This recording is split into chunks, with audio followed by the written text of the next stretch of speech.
2 күндік жұмыстан қатты шаршап келген Марал телефонын төсегінің бас жағына қоя жастығын құшақтай ұйқыға кетті. Қатты шаршаған екен, бірден терең ұйқыға кетті.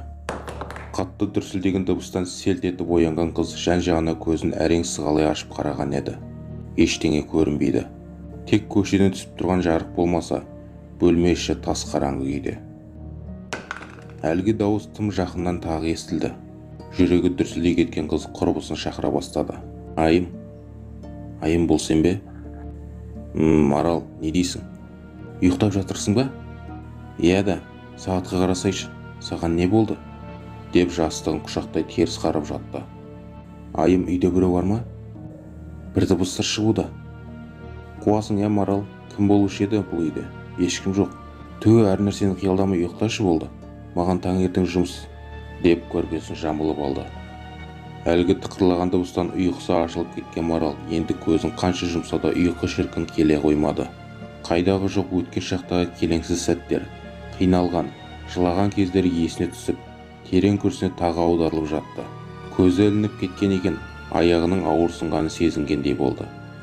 Бейне біреу келіп аяғына отырып алғандай, қимылдатайын десе әлгі адам жіберместей, бұрылып қарайын десе артына біреу тесіліп қарағандай күй кешіп, өзінен өзі денесі дірілдей, аяқ-қолы ұйып бастады.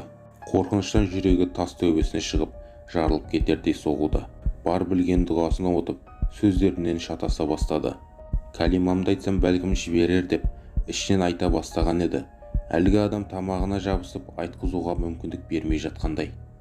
Ауа жетпей тынысы тарыла бастаған Марал, дірілдей, «Лә иләһә иллаллах» деп әр әріпті бөліп айта бастады. Аллахтың құдіреті шексіз ғой. Тілі Кәлимаға келгені сол еді. Әлгі жуан қол тамағын бірден жіберіп, денесі жеңілдеп қала берді. Ауа жетпей бірден терең тыныстап, жөтеле кеткен Маралдың дауысынан құрбысы Айымда оянып кетті. Дереу арқасынан қағып жағдайын сұрай бастады. Марал, тыныштық па? Қатты тыныс алдың ғой. Айым, мына үйде ешкім жоқ па? Мені біреу тұншықтырғандай сезіндім. Мына тамағымнан қысып денемді басып алды. Марал, тағы бастадың ба?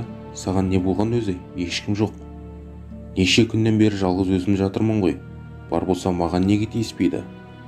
Жай қатты шаршағансың ғой, деп құшақтап алды. Құрбысының сөзіне сенген Марал қатты шаршағанымнан болар деп бір күрсініп орнынан тұрып жуынуға кетті. Айым екеуі әңгімелесіп отырып таңғы шай ішті де, жұмысына асыққан құрбысын шығарып салып төсегіне қисая кетті. Демалысында үй жинап, заттарын ретке келтірем деп жоспарлаған мен неше күндік шаршау мен түнгі ұйқының бөлінуі оны тәтті ұйқыға тартып барады. Түстен кейін жинармын, ертеңде демаламын ғой, одан да кішкентай демалып алайын, деп ойлап есіне көрпесін жамылды. Терең ұйқыға кеткен екен, біреудің өзінен көз алмай қарап тұрғандай күйін сезініп, теріс қарап жатты. Әлгі біреу ақырын жанына отырғандай, одан шашы сипаған анық сезіп жатыр. Жүрегі алқымына келіп жарылып кетердей соғуда. Көзін ашса өзіне тап берердей сезіліп, ішінен Кәлимасын қайталай берді. Бір Аллаға сыйынып, қанша уақыт жатқанын білмейді. Шаршап көзі ілініп кетіпті. Телефонның шыр еткен үнінен селт етіп оянған Марал дереу орнынан атып тұрды. Орнынан тұра, бөлменің тінтіп, тек ұйықтап жатқанда әбден зәресін алған жанды тапқысы келгендей бөлмелерді аралап көрді. Тірі жан жоқ, тып-тыныш. Телефоны әлі шырылдап жатыр екен. Алло, қызым, телефоныңды алмайсың ғой. Демалып жатыр ма едің? Анашым, қалдарыңыз қалай? Иә, 2 күн қатарынан жұмыста болған едім. Қатты шаршап қалыппын. Қызым-ау, қашанғы бұлай жүресің? Одан да ауылға қайтсаңшы. Сол құрғыр жұмысың осы ауылда да табылады ғой. Әлгі Дархан ағаң ауылдағы поликлиникаға кіргіземін деп отыр. Не туысың, не танысың жоқ, қалада жалғыз өзің не істейсің?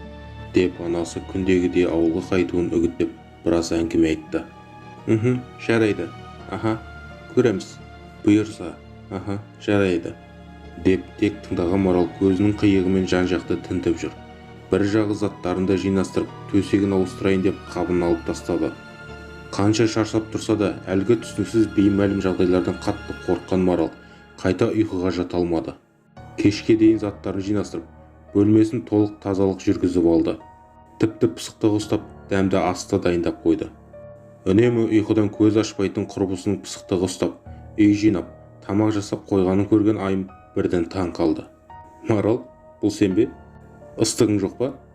Сенің мұндай әдетің жоқ еді ғой. Үй жинаулы, тамақ пісірілулі, әлде жігіт тауып тұрмысқа шығуға дайындалып жүрсің бе? Деп қалжыңдай қолындағы заттарын қоя, киімін ауыстыруға бөлмеге кетті. Не деп ақталарын білмей асханаға барып кешкі асты салуға дайындала бастады. Ішінен күндізгі жағдай үшін алаңдаса да, құрбысына ештеңе айта алмады. Үнсіз күлімдеп тамағын ішіп, басқа тақырыптарда әңгіме айтып отырды. Қараңғы түсіп, қала тәтті ұйқыға жатқанда, көзін жұмуға қорқып жан-жағына қайта-қайта қарап алаңдап жатты. Бейне бір көзін жұмса, әлгі белгісіз бір өзіне тап берердей сезініп, бірден жүрегі тарсылдай кетті. Айым, ұйықтап қалдың ба? Жоқ, бірақ ұйқым келді. Саған бір нәрсе айтсам, күлмейсің бе? Иә, айта ғой. Қатты қорқып жатырмын. Бүгін сенің жаныңа ұйықтайыншы, деп әрең сөйледі. Құрбысының сөзіне күліп жіберген Айым. Марал, бала болып кеткенсің бе? Жарайды, келе ғой жаныма, деп көрпесін ашты. Анасынан қолдау күткен баладай қуанып жүгіріп барып құрбысының құшағына кіріп кеткен Марал терең тыныстай тәтті ұйқыға кетті. Таң ертең құрбысы тағы жұмысқа кеткелі жатқанда, бүгін жалғыз қалса, әлгі біреу тағы келер деп, зәресі шыққан Марал Айыммен бірге жанталасып көшеге шығып кетті. Таң атпай қайда барарын білмесе де, жұмыстарым бар деп автобусқа отырып алды. Барар бақты белгісіз Марал осылай жолында кездескен автобусқа міне қала аралап кетті. Қайда барарын білмей, орталық саябаққа бет бұрды. Өзіндегі сан-саулық тыныштық бермей, саябақ ішінде жүре берді. Қатты шаршаған сонша, басы жастыққа тисе, ұйықтай кетердей күйде жүр. Қарны да ашып, амалсыз пәтеріне оралған Марал аяқ қолды дірілде есікті әрең ашты.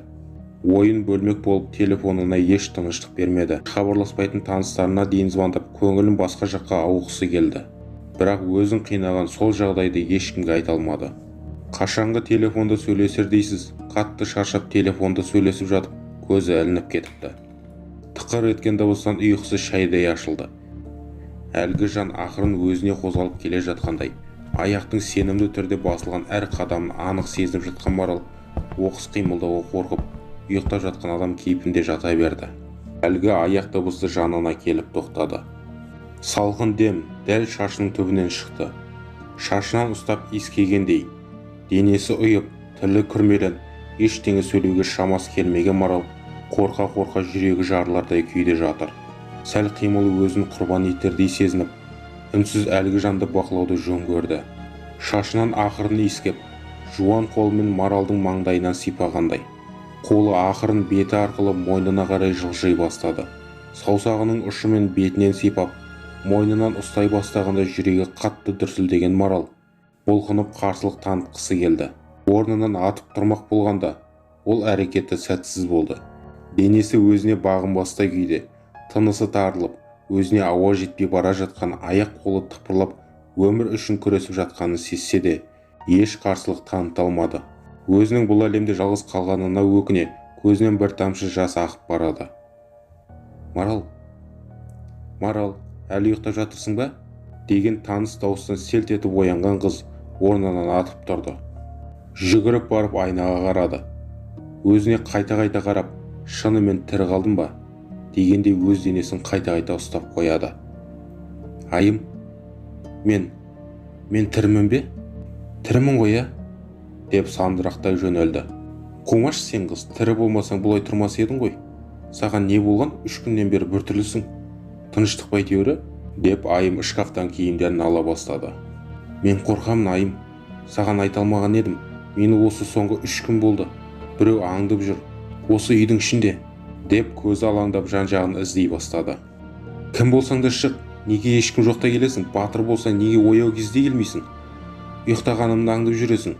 Мен енді сенен қорықпаймын, деп бөлменің әр бұрышын айғайлай іздей бастады. Құрбысының біртүрлі мінезінен қорыққан Айым телефондан ала көмек шақыра бастады. Көп күтпей ақ дәрігерлер келіп, тексеріп, тынышталдыратын укол салып кетті. Дегенмен бұл жағдай бірнеше рет қайталанғаннан қорыққан Айым Маралдың анасына бар шындықты айтып хабарласты. Қызы үшін алаңдаған ата-анасы алып ұшып қалаға келіп, оны алып кетті. Әп сәтте қызын тани алмай қалған әке үшін бұл ауыр соққы болғаны рас. бар танысын саламықты дәрігерлерден бастап ауылдағы, аудандағы демі күшті деген молдаларға оқытып жүріп, әрең өзіне келтіргенімен психикасына қатты зақым келген Марал ұйқысыздық ауруына шалдыққан еді. Түн баласы ұйықтамай терезеге телміріп отырады. Бастапқыда үй ішіндегілер Маралдың бұл қылығына қорқа қарағанымен, уақыт өте барлығы да үйренісе бастады. Түні бойы терезеге қарап үнсіз отыратын қыз біреуді күтердей, ал күні бойы ұйқыдан көз ашпайтын болған соң, қаншама ырым тыйымдарын жасаса да, кішкене уақыттан соң қайта сол әдетіне басатын. Расында, бізге беймәлім әлемнің тылсым күшке ие екені рас. Әр үйдің де киесі бар демекші, Маралды жаңадан көшкен пәтерінде бір тылсым дүниемен жолыққандай. Әні міне ұзатамын деп ниеттеніп отырған ата-ана үміті сөнгелі қашан. Қызы үшін жан таласып апармаған жері қалмаса да, ешбір молда я дәрігер емін толық таппағандай. Бәріне уақыт керек.